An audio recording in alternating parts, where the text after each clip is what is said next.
नमस्कार मित्रांनो, मराठी माणूस प्रदीप. जे का रंजले गांजले त्यासी म्हणे जो आपुले, तोची साधू ओळखावा आणि देव तेथेची जाणावा. संत तुकाराम महाराजांच्या ह्या ओव्या आजकाल आपण फारशा वाचत नाही. आपली लोक, आपण कीर्तन सेवा असो, आपण ह्या गाथा असो, आपली ज्ञानेश्वरी असो, फार कमी लोक या सगळ्या गोष्टीकडे पडतात, जातात, वारकरी संप्रदायाकडे वळतात. आम्हाला एकादशी आली की निश्चित आम्हाला सगळ्या गोष्टी आठवतात, पण आम्ही या धावत्या जगामध्ये तेवढंसं ते आपलंसं करू शकत नाही. ते वाचण्याची वेळ आपल्याला काढता येत नाही, कारण प्रत्येकाचं आयुष्य अगदी धावपळीचं झालं आहे. आपल्या तरुणांना किंवा आपल्या आजच्या पिढीला सगळ्यात महत्त्वाचा उपदेश किंवा सगळ्यात महत्त्वाचा मौल्यवान असा मला असं वाटतं धडा आयुष्याचा जर कुठून मिळेल तर तो कीर्तन सेवेतून मिळतो. तो मिळतो वारकरी संप्रदायातून, तो मिळतो संत तुकाराम महाराजांच्या ओव्यांमधून, संत ज्ञानेश्वरांच्या लेखणीमधून, सर्व संतांच्या अभ्यासातून या सगळ्या गोष्टी आपल्याला मिळत असतात. पण फारसं इकडे वेळ देता येत नाही. आज डिजिटल काळाच्या जगामध्ये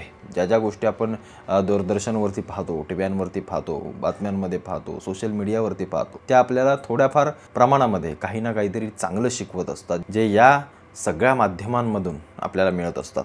पण सगळ्यात महत्त्वाची गोष्ट म्हणजे ही आहे की या सगळ्या गोष्टी आपल्याला काय शिकवतात, आपल्याला जीवनाचा अर्थ सांगतात.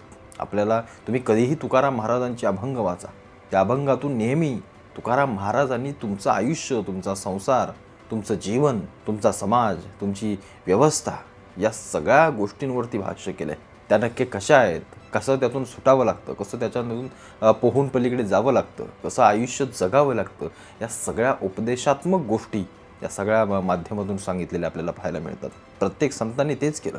आणि कीर्तन सेवा या सगळ्या लोकांचं एक स्वरूप आहे. म्हणजे संत ज्ञानेश्वरांची जी काही शिकवण असेल, संत तुकाराम महाराजांची शिकवण असेल, बाकी संपूर्ण संत मांदियाळीची जी काही शिकवण असेल, ती आमच्या कीर्तनातून आजच्या समाजाला ऐकायला मिळते, पाहायला मिळते. आणि असे कीर्तनकार महाराष्ट्राच्या कानाकोपऱ्यामध्ये आजही सेवा देत आहेत.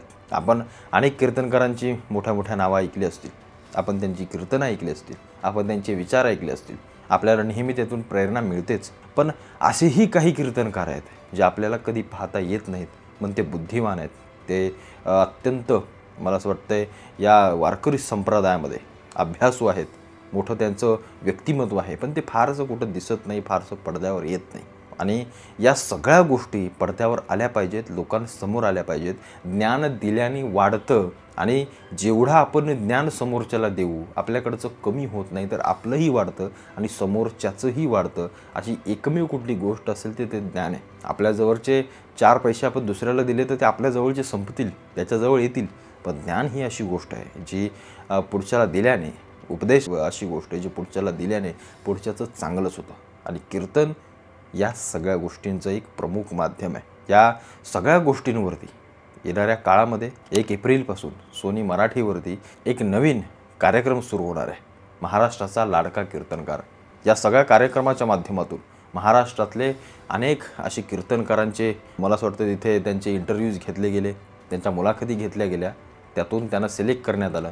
आणि त्या सगळ्या माध्यमातून ही सगळी लोकं आणल्यानंतर त्यातून एक महाराष्ट्राचा असा कीर्तनकार असेल जो सर्वांगीण सगळ्या गोष्टींमध्ये योग्य असेल, किंवा तो परीक्षकांच्या नजरेतून योग्य असेल, आणि तो निश्चित येणाऱ्या काळामध्ये महाराष्ट्राचा लाडका कीर्तनकार होईल. अशी ही संकल्पना या कार्यक्रमाच्या माध्यमातून आतापर्यंत आपण बाकी सगळ्या गोष्टी आत्तापर्यंत आपण महाराष्ट्राचा फेवरेट सिंगर कोण पाहिलं, डान्सर कोण पाहिलं, अजून अनेक कॉमेडियन कोण आहेत, त्या सगळ्या गोष्टी आपण पाहिल्या. पण महाराष्ट्राचा फेवरेट कीर्तनकार म्हणजे महाराष्ट्राचा लाडका कीर्तनकार आत्तापर्यंत आपण पाहिला नाही.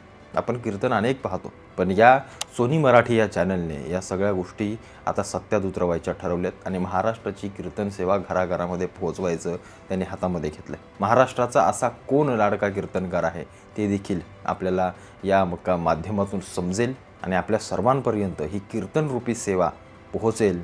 येत्या 1 एप्रिलपासून या कार्यक्रमाचा शुभारंभ होणार आहे, जो सोनी मराठीवर असणार आहे. आपण प्रत्येकानं हा पाहिला पाहिजे आणि प्रत्येकानं या कार्यक्रमाला भरपूर प्रतिसाद दिला पाहिजे. एवढंच मला फक्त तुम्हाला सांगायचं आहे. रामकृष्ण हरी.